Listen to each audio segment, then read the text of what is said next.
Selamat pagi sahabat Ragam, apa kabar Anda hari ini?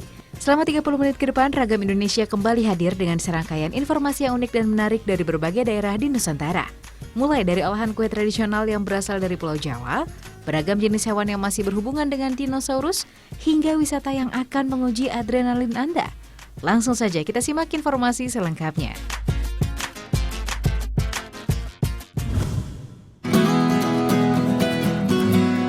Sahabat Ragam, Pulau Jawa memiliki berbagai kue tradisional yang sudah jarang dijumpai. Mulai dari kawasan pantai utara Jawa hingga daerah selatan yang mana setiap daerah memiliki jenis kue yang berbeda dan juga unik. Kini kita akan mengunjungi Indramayu yang memiliki banyak aneka kue tradisional. Inilah kue koci. Kue koci merupakan kudapan yang cukup populer di Indramayu. Kue koci menggunakan daun pisang sebagai bungkus dan bentuknya mengerucut. Bahan dasar yang digunakan untuk membuat kue koci yaitu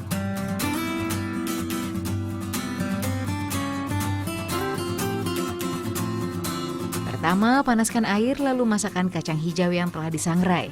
Aduk-aduk hingga kacang hijau menjadi lembut dan sedikit kental. Kemudian tambahkan gula merah dan aduk kembali hingga lembut. Campuran ini yang akan menjadi isi dari kue koci. Selanjutnya, buat adonan dengan mencampurkan tepung ketan dengan gula pasir, lalu tambahkan sedikit air untuk membentuk adonannya. Setelah adonan menjadi kalis, masukkan isian berupa kacang hijau dan gula merah yang telah dihaluskan ke dalam adonan dengan membentuknya menjadi bulat. Letakkan kue koci yang sudah berbentuk bulatan-bulatan di atas minyak sayur, kemudian bungkus menggunakan daun pisang dan dibentuk kerucut. Selanjutnya kukus kue koci selama 1 jam. Nah, kue koci siap untuk disantap. Rasa kue mochi manis dan legit. Sedikit kenyal di luar dan lembut di bagian dalamnya. Sahabat Ragam, penggunaan tepung ketan pada kue koci juga memiliki manfaat loh. Tepung ketan dikenal sebagai salah satu tepung yang bebas kandungan gluten. Gluten adalah sejenis protein lengket yang biasa terdapat pada gandum dan produk turunannya. Efek dari alergi gluten adalah seperti gatal-gatal pada kulit, gangguan pencernaan, sampai pada gangguan pernafasan. Tepung ketan aman dikonsumsi terutama bagi anak-anak yang alergi atau sensitif terhadap kandungan gluten. So, jika Anda berkunjung ke Indramayu, jangan lupa untuk mencicipi kue koci ya.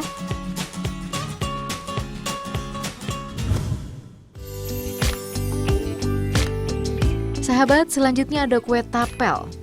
Kue tradisional yang satu ini berasal dari Cirebon. Penjual kue tapel sudah jarang sekali Anda temui di Cirebon. Hanya ada beberapa tempat yang menjual kue ini. Salah satunya adalah kue tapel Mbak Lena di daerah Pagongan. Warung kue tapel ini memang sedikit masuk ke gang dan tidak terlihat dari jalan raya. Namun peminatnya pun tetap banyak.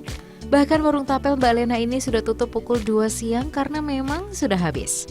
Untuk adonan kue tapel menggunakan tepung beras yang dicampur dengan parutan kelapa serta menggunakan air kelapa. Adonan yang telah jadi diratakan di wajan hingga membentuk sebuah lingkaran. Kemudian diberi pisang, ketan, dan gula merah yang dipenyet-penyet kemudian diratakan di atas adonan tadi.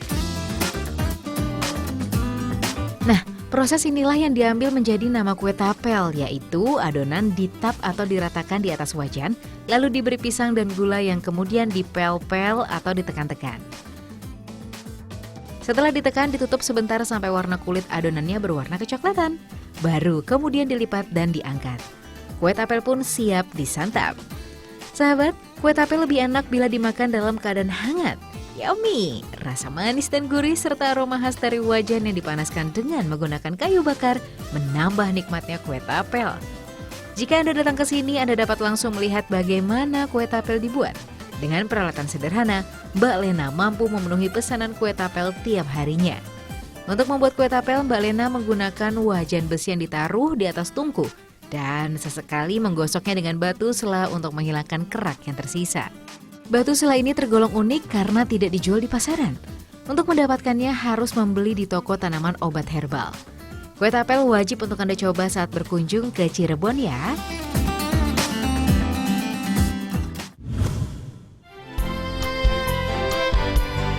Masih dari Cirebon nih, kue tradisional selanjutnya yaitu botok roti. Terdengar cukup aneh ya. Namun botok roti di Cirebon ini berbeda dengan botok pada umumnya. Jika botok biasanya dijadikan lauk untuk makan nasi dengan isi udang atau sayuran, botok roti merupakan camilan yang manis dan tentu saja lezat. Untuk membuat botok roti, inilah bahan utamanya.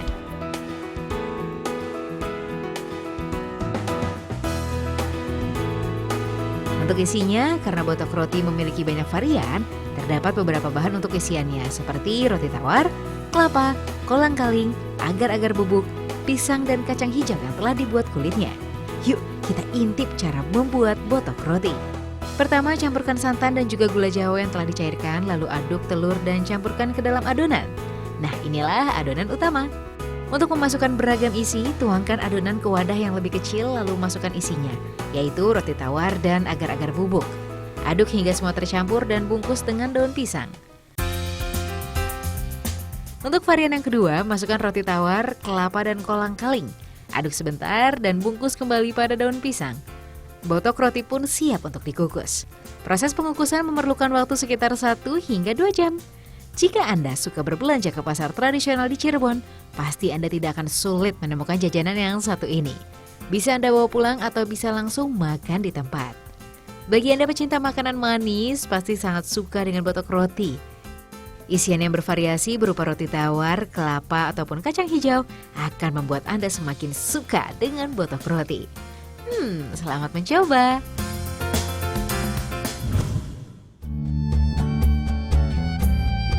Kue tradisional yang satu ini datang dari Sukoharjo, Jawa Tengah. Roti Widoro namanya. Roti bolu khas Dusun Widoro ini sudah ada sejak tahun 1920. Pertama kali dipasarkan oleh Wongso Dinomo, seorang pekerja di Keraton Surakarta. Resep roti Widoro sendiri berasal dari keraton. Biasanya roti ini dijadikan hidangan untuk tamu Belanda yang ada di keraton. Untuk membuat kudapan yang satu ini, bahan-bahan yang dibutuhkan cukup sederhana dan kaya akan kandungan gizi. Seperti tepung, telur bebek, dan gula pasir. Selain itu, pada saat mengaduk gula pasir dan telur bebek, ditambahkan pula kulit jeruk purut dan vanili. Penggunaan kulit jeruk purut dan vanili berfungsi agar bau amis pada telur bebek akan hilang. Sahabat Ragam, penggunaan telur bebek di sini bertujuan agar roti dapat mengembang dengan sempurna. Proses mengaduk tepung dengan adonan gula dan telur cukup unik, yakni dengan menggunakan sapu lidi. Mengaduknya pun tidak bisa sembarangan, harus dengan perasaan. Jika adonan sudah siap, saatnya memasukkan adonan ke dalam loyang berbentuk persegi. Selanjutnya, panggang ke dalam oven selama kurang lebih setengah jam. Setelah matang, saatnya menghias bagian permukaan dengan adonan tepung gula yang berwarna-warni. Hiasan di bagian permukaan roti untuk mempercantik tampilan roti Widoro sendiri. Memiliki rasa yang lezat, roti Widoro kaya akan kandungan gizi, seperti protein yang berasal dari telur bebek. Namun kandungan glukosanya pun tinggi, jadi makan secukupnya saja ya sahabat. Untuk Anda yang ingin membelinya, Anda bisa langsung datang ke Dusun Widoro, Kabupaten Sukoharjo. Toko ini buka mulai dari pukul 7 pagi dan tutup pukul 5 sore. Harga roti Widoro ini dibanderol Rp3.500 untuk yang kecil, Rp4.500 untuk yang ukuran sedang, dan yang paling besar Rp5.500. Tertarik untuk mencicipinya?